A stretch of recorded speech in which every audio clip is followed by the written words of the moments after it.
Nostalgic झाल्यासारखं वाटतं ना. झोपाळ्यावर झुलणारी मधुबाला आणि तिचा पाठलाग करणारा अशोक कुमार, अनेकांच्या नजरेसमोर ते चित्र अगदी आलं असणार आहे. आणि म्हणूनच आजच्या कार्यक्रमातनं ब्लॅक अँड व्हाईट जमान्यातली गाणी जास्त निवडलेली आहेत, म्हणजे त्या काळात आपल्याला घेऊन जाता येईल. कारण ज्येष्ठ मंडळींना ज्या तिला ती गाणी ऐकवायची होती मनीषाला, खरं तर त्या युगात पुन्हा आपण एकदा जाऊन येऊया, एक चक्कर मारून येऊया. आणि मनीषा, खरं तर तुझं बालपण उद्धवरावांच्या म्हणजे अगदी स्ट्रिक्ट वातावरणात गेलं असं म्हणायला काही हरकत नाही. कारण अतिशय शिस्तप्रिय आणि वेळच्या वेळी कर्तव्यदक्ष म्हणून या वेळच्या वेळी सगळी कामं व्हायलाच हवीत असा उद्धवरावांचा स्वभाव आणि संस्कारी आई तुला लाभली भावनाताईंसारखी. तर तुझं हे बालपण कसं होतं? खरं म्हणजे माझं बालपण खूप सुंदर गेलं. आमच्या घरात पैशाची श्रीमंती खरंच कमी नव्हती, ती आजही नाही. परंतु सगळ्या परिस्थितीत आनंदाने जगण्याची श्रीमंती मात्र आमच्या घरात आम्हाला लहानपणापासून पाहायला मिळाली. त्याचं पूर्ण श्रेय माझे बाबा उद्धवराव बोलगीरवार आणि आई भावना माझी आई. खरं म्हणजे आई आणि बाबा दोघेही त्यांच्या शालेय क्षेत्रामध्ये स्पोर्ट्स आणि कल्चर याच्यामध्ये ते चांगलेच त्यांचा एक रिस्पॉन्स राहिला किंवा चांगले ते ॲक्टिव्ह होते. त्याच्यामुळे ते आपसुकच आमच्या तिघी बहिणींमध्ये येऊन गेले.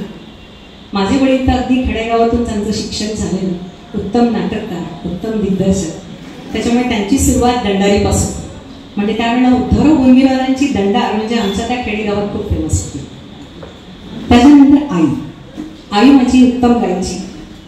पहिला सारे गमा पधनीसाचा पहिला सा शिकवला तो माझ्या आईने.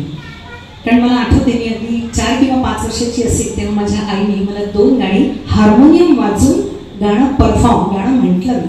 त्याच्यातलं एक गाणं मला म्हणजे आठवते, केशव माधवा, आणि दुसरं हिंदी गाणं होतं ऐ दिल मुझे बता दे तू किस पे आ गया. हे गाणं अगदी हार्मोनियमवर वाजवून मी गावोगावी असं त्यावेळेला म्हणायचं. त्यांना गणपतीसाठी मी बोलवायचं. त्याच्यामुळे आईपासून हे मला मिळालं. स्पोर्ट्स अँड कल्चरल आमच्या घरात अगदी लहानपणापासून होतं. तुम्हाला सर्वांना माहीत असेल की लालबहादूर शास्त्री बॅडमिंटन मेमोरियल ही एक संस्था. त्याच्यानंतर स्नेहांकित सगळ्यांच्या परिचित आहे. याचे बाबा म्हणजे उद्धवराव बोलगीरवार हे संस्थापकही होते आहेत. त्याच्यानंतर कोषाध्यक्ष म्हणून त्यांनी कित्येक वर्ष हे काम सांभाळलं. त्याच्यामुळे माझ्या घरात हे लहानपणापासून आम्ही पाहिलेलंच आहे. माझा रुटीन इतका स्ट्रिक्टमध्ये होता, हे अगदी बरोबर आहे. फक्त अगदी पहाटे 4 वाजता आई बाबा उठायचे आणि पहाटे 4 वाजता आम्हाला उठवायचे.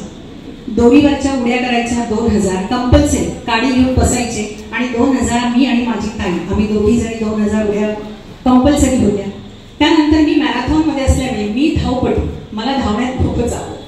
तर मला धावत घरापासून चांदक्लब ग्राउंडपर्यंत धावत न्यायचे मॅरेथॉन. त्याच्यानंतर कन्नमवार बचत भवनमध्ये बॅडमिंटन खेळवायचे. त्याच्या वेळेला माझे उद्धवराव बोलगीरवार माझे गुरु बॅडमिंटनचे आणि रोडे काका यांनी आम्हाला या दोन लोकांनी आम्हाला बॅडमिंटन शिकवलं. घरी यायचं. त्याच्यानंतर संगीताचा क्लास साहेबराव तसरे आणि दुसरे यांचे सर, तर यांच्या थ्रू आमचा सुरू झाला सगळा प्रवास. शाळा झाली की संध्याकाळी परत तबल्याचा क्लास. हरिभाऊ प्रधान, तुम्ही विसरलाही असाल, अतिशय सुंदर तबला आवाज. तर त्यांच्याकडे आमचा तबल्याचा क्लास असायचा. संध्याकाळी झाली की होमवर्क करायचा आणि झोपून जायचं. इतक्या शिस्तीमध्ये माझ्या आईवडील जवळपास 10वी पर्यंत हे माझं असंच आयुष्य गेलेलं आहे. म्हणूनच म्हणतात मुलं घडतात की बालपणी जे संस्कार त्यांच्यावर होतात त्यामुळे घडतात. आणि संस्कार घडवणारे असतात समाजातील गुरु संत श्री मनीष महाराज यांचं आगमन झालेलं आहे आणि ते तुला शुभेच्छा देऊ इच्छितात. तेव्हा मनीषा तू त्यांचा आशीर्वाद घ्यावास, भाग्यवान आहेस तू.